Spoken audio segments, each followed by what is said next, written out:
Greetings, Vince Mitchell here with Arrowhead Signal, and I am sitting today with Pastor Dennis Templeton of Calvary Chapel Arrowhead to discuss a little bit of what has been happening recently with the COVID-19 and how they are handling the situation at Calvary Chapel Arrowhead.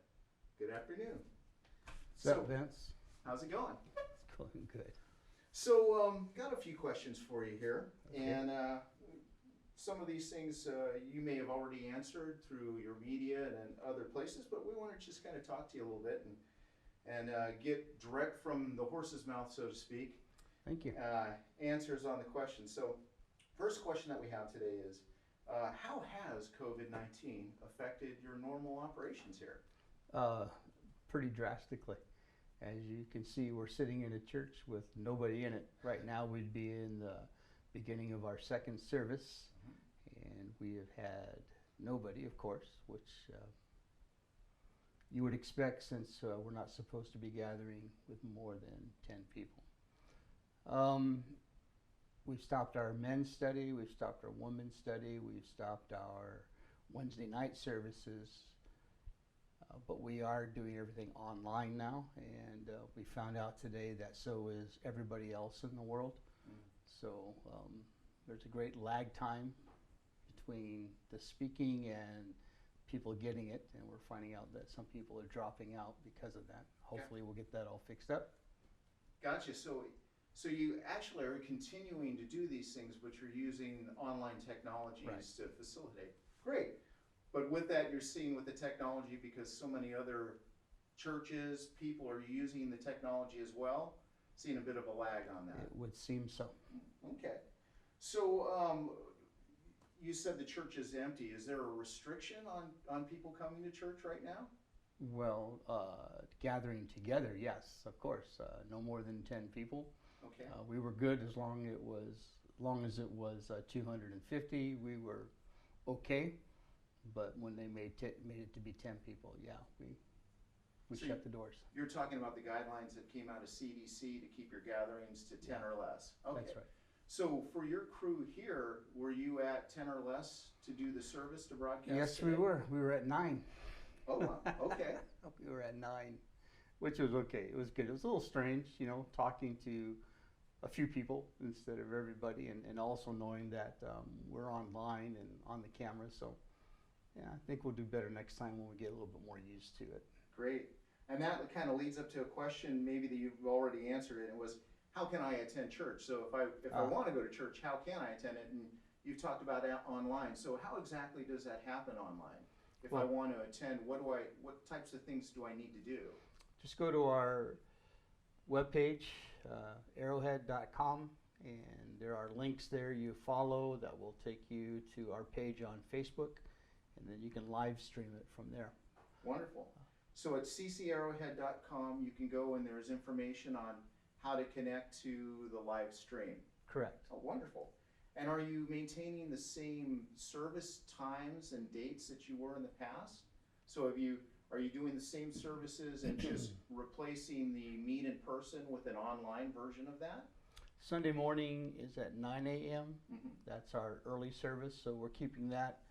Wednesday night will be from 7 to 8, and Tuesday night will be from 7 to 8, and that's normal. Wonderful. So with all this that's happening, and you have mechanisms now using technology for people to see the service, how do they stay plugged into ministry? So the ministries that you normally offer and those sorts of things, how would somebody be able to stay plugged into a ministry, let's say, like kids' church or youth organizations? Is there anything that you are doing currently? Sure. Our youth group is meeting via Zoom. Zoom, okay. The Zoom app, where you can get about 100 people on that. Wonderful. And that takes place at 9:15 on Sunday morning. Our children's church is online. We have a connection with, I think it's called Lifeway. Okay. And so parents can go on there, and it's all self-explanatory.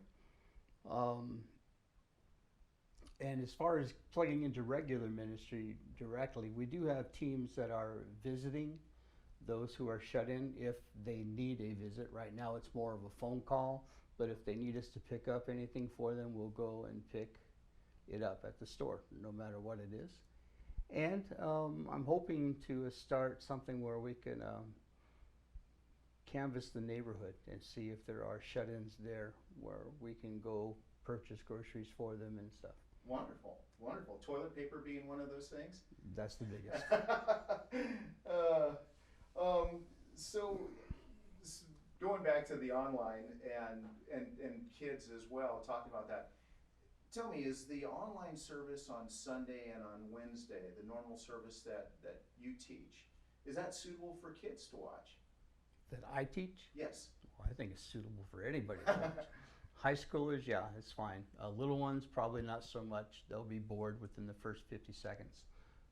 But yeah, for junior high, high school, I think it's appropriate. Some of it might be a little bit over their head, but I try to keep it down to their level. Wonderful. Okay. So, and then in the cases where the kids are a little bit younger than the junior high and high school, who could sit in and watch your service on Sunday and Wednesday, there are the resources that they can get online and get more information about, for the parents, how they can work with their kids. And oh yeah, absolutely. Okay, wonderful. So, and that was actually my next question. Are there any resources available for parents to home church kids? And that's basically what you're saying. You're given some resources to be able to do that. Wonderful. So with all this information, how can I share the information with a friend? So there's, like with so many cases, we don't always have all the information that we need at our fingertips to know that these things are available or how to do it. So how can I share? What would be the best way for me to let a friend know that they can still see the service and they can get information about what's going on at CCA and how to stay plugged into ministries? What would be the best way? Well, I think all social media. Social media. Text, Okay. email, Instagram, So I could share on my Facebook page, text with my friends, and Yep. what would you recommend? That I give them the link to the website? Yeah. Would that be the best thing? Okay. link it to the website. So and getting that back will to take you everywhere. ccarrowhead.com is the address, so, correct? Correct. All right. So go back to a little bit to the less than 10 people that are here. For the servants that are here, Mhm. what's being done to keep them safe in this time? Staying a safe distance away from one another, sanitizing Like we have our our hands. 6 foot Yeah, social safe. distancing right Right. now. We have sanitizer all over the place. I made sure Thorson and Heather came in, and the first thing that they did was to wash their hands, sanitize their hands. But that's pretty much it. Sanitize and keep your distance. Got it. So cleaning the area like would Well- normally be done, maybe a little bit more, and then just keeping the social distancing. Sanitizing people all that the are here. touch areas Yeah. in the church. Yeah, we've been doing that too. Not a lot of the normal church hugs today, I'm expecting. No. Yeah. Well, Unfortunately. those Air will come- hugs, air high fives, air fist bumps. Those Lot of will air. come back, I'm sure. They Oh, they I never hope go so. out of style. I hope so. So probably my last question for you is, do you have a verse or a passage that you feel strongly that relates to the situation that's going on right now with COVID-19 and coronavirus? Well, I think like today we went through the 23rd Psalm, and basically that shows you how God is your shepherd, and a shepherd would keep his sheep safe. And I think that if the Christian will read through that, they'll see that God is abundantly supplying for their needs through him, no matter what happens in this COVID-19 crisis that we've got going on. Press in unto him, draw near to him, seek intimate fellowship with him in prayer and worship and in the word, and you'll be kept in perfect peace. That's what it promises. Wonderful, good advice. And so for all of you out there, if you want to get that message more in depth, you can go to the website, Yep. go to Facebook, Yep. and see the message that was uploaded earlier today and get that information. Yep. So Pastor Dennis, thank you very much for joining me today. Okay? And we'll be back with more information, check in with Pastor Dennis in the future. All right. Thank you High again. five. High five, air five. There it is. Yep. There you go. Thank you.